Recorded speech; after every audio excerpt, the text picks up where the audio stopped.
Bonsoir à tous, je suis ravi de vous retrouver pour cette nouvelle édition du 7-8 Sport. Tout de suite, on passe au sommaire. Rugby, l'armée de l'air française a rencontré son homologue britannique pour un match France-Angleterre. Le match était programmé au stade Porchontaine de Versailles. Tous les détails dans cette édition. Football américain, les Templiers d'Elancourt ont enregistré ce week-end leur première victoire de la saison contre les Molosses 12-8. Nous recevrons sur ce plateau le receveur des Templiers, Raphaël Dangueger. Course à pied, la 21e édition de la Guyancourt s'était programmée ce dimanche matin à Guyancourt. Au total, ils étaient 311 sportifs à prendre le départ de cette compétition. Nous y reviendrons dans ce magazine. Et puis en fin d'émission, tous les résultats sportifs du week-end dans le département.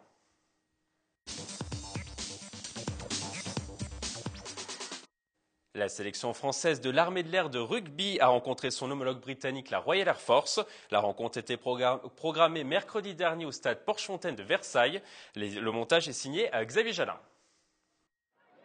Un France-Angleterre un peu particulier. Ce mercredi, la sélection française de l'armée de l'air qui jouait en noir recevait les Britanniques de la Royal Air Force au stade Porchontaine de Versailles. Une véritable tradition dans l'armée de l'air. C'est un match qui avait repris en 1945 à l'issue de la Seconde Guerre mondiale. Et nous avons depuis 3-4 ans essayé de remettre ça au goût du jour afin que nos relations avec nos amis britanniques soient améliorées et qu'on améliore par là même notre niveau de rugby. Au total, ils étaient plus d'une centaine de spectateurs à garnir les travées du stade de Porchontaine. Certains étaient plus célèbres que d'autres.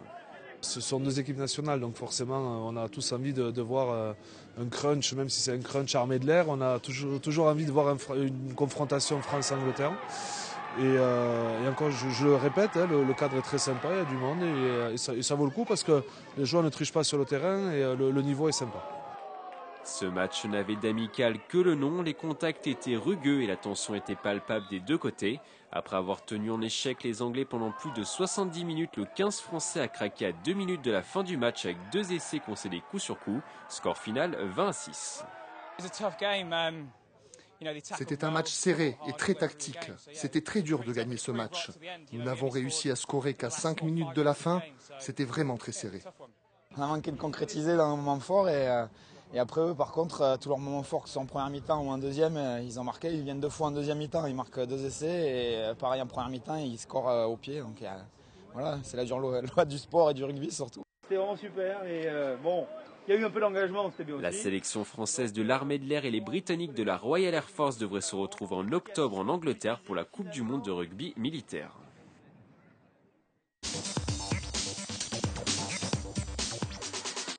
Les Templiers d'Elancourt ont repris le championnat élite de football américain en février dernier. Les Elancourtois sont pour l'instant la 6e place du classement. Ils ont remporté ce week-end leur 2e victoire contre les Molosses d'Asnières 12-8. Pour nous parler des résultats de l'équipe, nous recevons sur ce plateau Raphaël Dangueger, le receveur des Templiers. Bonsoir. Bonsoir. Alors, je suppose que cette victoire fait vraiment beaucoup de bien aux Templiers d'Elancourt. Énormément de bien, une victoire méritée d'abord et nécessaire pour nous, pour éviter la relégation, qui met un écart entre ces deux équipes en termes de points. Donc voilà, vraiment beaucoup de bien. Et qu'est-ce qui a fonctionné du coup sur ce match ? Ce qui a fonctionné, c'est notre défense, très grosse défense qui a fait un gros travail pendant toute la partie, hormis ce qu'on peut considérer comme une faute d'inattention au début de match, mais sinon elle a été irréprochable sur tout le reste du match. Et est-ce que vous avez retrouvé peut-être certaines valeurs qui vous faisaient défaut depuis le début de la saison ? Vous avez enchaîné pas mal de résultats négatifs, notamment à la maison. Est-ce que vous avez retrouvé ces valeurs-là ? On sait qu'on peut compter sur nos capacités athlétiques, physiques, qu'on ne lâche rien. On a confiance en nous, on sait qu'à tout moment, on peut faire la différence. Et voilà, jusqu'au bout, on se bat et c'est ce qui s'est passé samedi. Et justement, c'est très compliqué ces matchs élites. Vous les sentez vraiment, le niveau des équipes est vraiment rapproché. C'est ça peut-être qui fait la différence cette année ? Cette année, oui, exactement. On voit des résultats auxquels on ne s'attendait pas. On se rend compte que n'importe quelle équipe peut gagner cette année. Donc c'est assez serré entre chaque équipe. Ouais. Et donc vous avez remporté ce match dans la douleur quand même, 12-8. Justement, est-ce que ça peut permettre de souder ce groupe ? Oui, je pense. Et comme je disais, on a vu que à tout moment on pouvait faire la différence, c'est bien de le savoir. Et c'est notre 2e victoire d'affilée, donc on espère que ça va continuer, on va tout faire pour. Vous avez remporté pour l'instant 2 matchs depuis le début de la saison. Est-ce que c'est préoccupant ?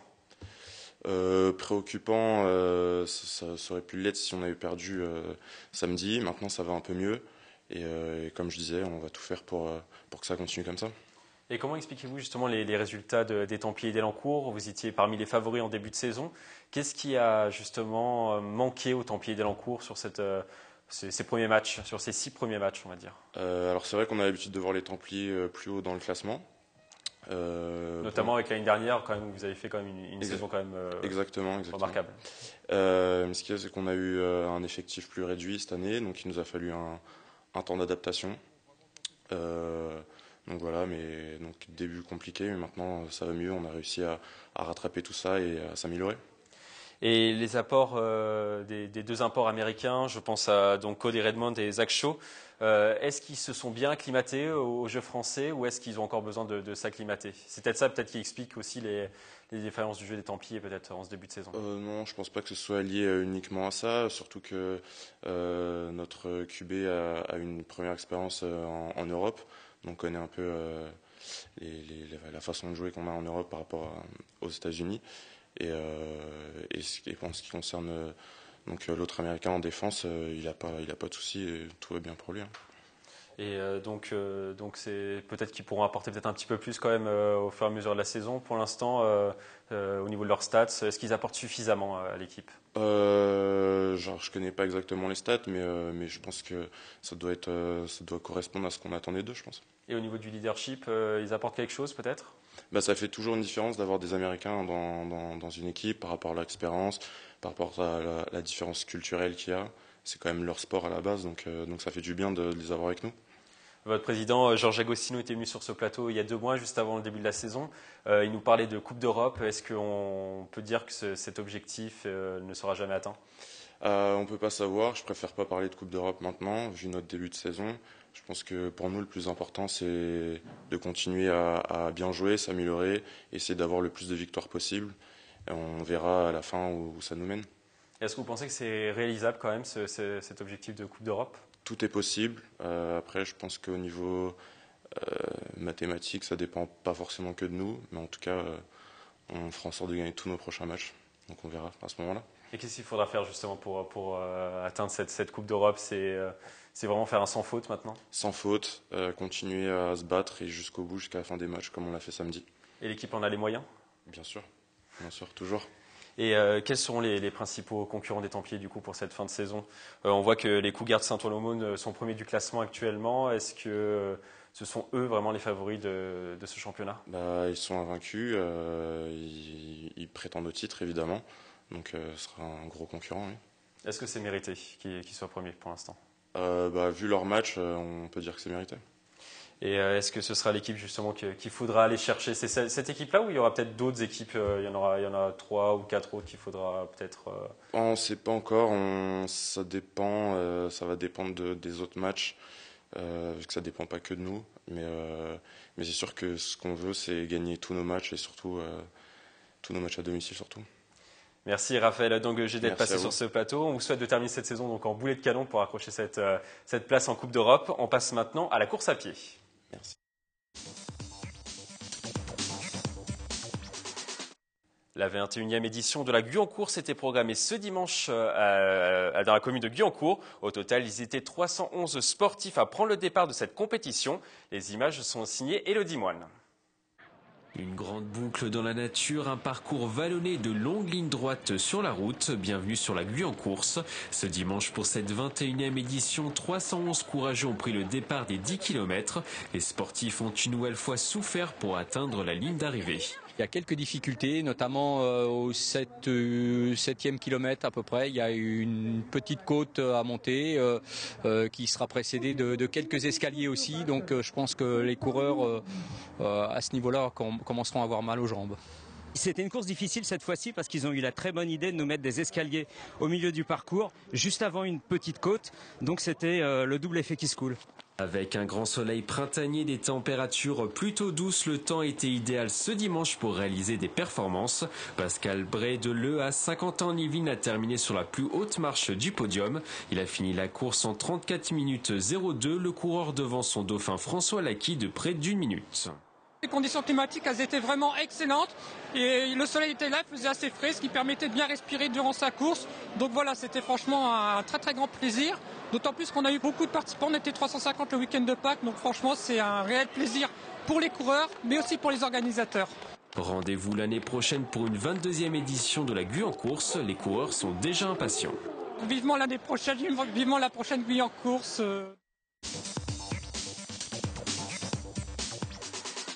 En basket, l'ESC Trappes Saint-Quentin-en-Yvelines a enchaîné une série de 7 victoires consécutives en National 3. Une série qui s'est stoppée ce week-end. Les hommes de Mostafa El Afidi ont perdu sur le terrain de Boigny 79-66. Pour nous parler des performances de Trappes sur cette phase retour, nous recevons sur ce plateau le président Jacques Michelet. Bonsoir. Bonsoir. Et le pivot Joey Casseus. Bonsoir. Alors justement, Jacques Michelet, comment on explique cette bonne dynamique du club de Trappes sur cette phase retour justement? Nous avons récupéré en fait l'ensemble de nos éléments en ce début d'année, ce qui déjà nous a permis d'avoir un autre niveau de performance qu'au match aller, où il nous a manqué d'une manière systématique 2, voire 3 éléments majeurs de l'équipe. Ça, c'est une première chose. La deuxième chose, c'est que nous avions comblé ces manques au match aller par l'arrivée de réservistes et qui ont dû se mettre dans le bain et qui, je crois, ont commencé à devenir opérationnels durant ces matchs retour. Et puis, il y a un troisième élément, si vous permettez. Il y a un troisième élément, c'est que, en fait, ce groupe s'est constitué de cette manière et je crois qu'avec ces matchs retour, il est arrivé à peu près à maturité. Et est-ce qu'il y a eu un déclic sur le mois de janvier? On voit que la série commence au mois de janvier. Est-ce qu'il y a eu un déclic, je ne sais pas, peut-être des hommes qui ont pris la parole dans le vestiaire pour vraiment apporter une nouvelle dynamique à Trappes? Je ne sais pas si on peut parler de déclic, parce qu'en fait, on a eu ce travail de construction du groupe durant l'ensemble des matchs allés, mais ça ne s'interprète pas, ça se construit. Nous avons vu en fait notre basket progresser durant tous ces matchs allés, malgré les défaites. Et au match retour, en fait, ça s'est concrétisé peut-être par une harmonie dans le groupe tout entier. Il y a eu effectivement des débats, mais dire que c'est seulement à un moment donné, au début de l'année, qu'il y a eu des débats, non. Je crois qu'il y a eu des échanges dans les vestiaires, entre les joueurs, et les dirigeants, de façon à bien comprendre et surtout à faire en sorte que chacun puisse donner le maximum de lui-même. Et qu'est-ce qui fait la force de ce groupe maintenant? Eh bien, je crois que c'est justement l'homogénéité, la bonne compréhension de chaque membre de l'équipe à l'égard de chacun des autres. Il y a ce que j'appellerais effectivement un esprit de groupe où on ne culpabilise pas parce qu'on a raté quelque chose, où cette solidarité s'exprime bien sûr sur le parquet, mais également autour. Nous sommes de ce point de vue-là en reconstruction par rapport à l'année précédente. Donc il était normal également que nous rencontrions quelques difficultés en ce début de deuxième saison, d'autant plus que c'est tombé très mal puisque nous avons eu immédiatement plusieurs blessés parmi des éléments majeurs. Joey Casseus, vous allez intégrer du coup l'équipe, vous étiez blessé cette saison, vous allez intégrer l'équipe l'année prochaine. Ce groupe, vous l'avez peut-être vu à l'œuvre pour l'instant? En fait, moi, j'étais blessé actuellement. J'ai suivi le groupe de Saint-Quentin-en-Yvelines via les réseaux et surtout sur Internet, avec les vidéos. Et je vois qu'ils sont dans une excellente dynamique. Donc, ce qu'on va faire, nous, l'année prochaine, c'est qu'on va rester justement sur cette dynamique-là et aider le club à se reconstruire et de nouveau à jouer les premiers rôles au championnat. Il y a vraiment un bon état d'esprit, Jacques Michelet, dans ce groupe. Je crois que ça s'améliore tous les jours et puis d'ailleurs je crois également que l'intégration de nouveaux éléments comme Joey, ici présent, eh bien, se font sous les meilleurs auspices. Et est-ce qu'il y a peut-être un regret sur cette saison quand on voit que finalement la saison de Trappes a réellement commencé au mois de janvier? Est-ce qu'il y a un petit regret quand même de se dire que vous auriez pu viser plus haut? Vous serez sûrement 5e à la fin de la saison. Vous auriez peut-être pu viser la montée cette année. On peut toujours se le dire. Cependant, je crois que cette année a été une année de reconstruction. Si sur le plan sportif, on peut le regretter, certes, mais les résultats des matchs retour sont le produit des efforts réalisés sur les matchs allés. Donc, dire que la valeur de l'équipe mériterait mieux, certainement. Cependant, un championnat, ça ne se passe pas seulement sur les matchs retour. Et donc, je pense que nous sommes relativement à notre place aujourd'hui. Ça, c'est le premier élément. Le deuxième élément, c'est qu'en fait, une équipe en reconstruction, ça se confirme. Il n'y a pas seulement le plan sportif, mais il y a aussi le plan économique, social, etc., qu'il s'agit de mettre en cohérence totale avec le plan sportif. Et de ce point de vue-là, je crois que cette année a été une année de transition, de façon à ce que nous repartions, comme disait Joey tout de suite, sur d'excellentes bases, à la fois sur le plan sportif et à la fois sur le plan économique pour l'année prochaine. Et justement, cette bonne dynamique que vous avez depuis quelques mois, est-ce que vous allez vous en servir pour construire votre groupe pour l'année prochaine? Bien sûr, c'est tout à fait évident. Cette année, il y aura de toute manière, c'est vrai, toujours quelques éléments qui vont partir, d'autres qui vont arriver. Le groupe n'est pas encore constitué. Vraiment. Il restera quand même un noyau dur, peut-être. Il y a un noyau dur qui va rester. Il y a un noyau dur qui va rester, ce qui nous fait dire que justement, on pourra bénéficier de cette dynamique. Et puis, je crois que parmi les éléments qui vont intégrer et dont jouer, en fait, de fait, il y en est un autre également que vous avez vu à notre dernière émission, Mustapha. Qui est américain et qui lui aussi a vu le club et lui a fait partie déjà de l'activité sportive du club cette année, ce qui fait qu'il n'y aura pas ce temps d'adaptation que nous avons dû avoir au début de cette année. Vous allez prendre de la taille aussi l'année prochaine. Et nous allons prendre... Vous faites 2m12, hein, c'est ça, hein. 2m12, c'est ça. Et du coup, l'objectif, c'est vraiment qu'est-ce que vous allez apporter à l'équipe? C'est vraiment votre impact sur les rebonds? Ouais, mon impact sur les rebonds, ma défense. Après, je pense que par mon humilité et mon travail, comme je vous ai dit, c'est apporter une valeur ajoutée à cette équipe qui a déjà fait une belle deuxième partie de saison. Donc moi, j'intègre le groupe et avec mon énergie, essayer de, cette fois-ci, faire une saison complète et viser la première place surtout. Et quel est votre point fort à vous? Mon point fort, comme vous l'avez dit, c'est le rebond en premier lieu.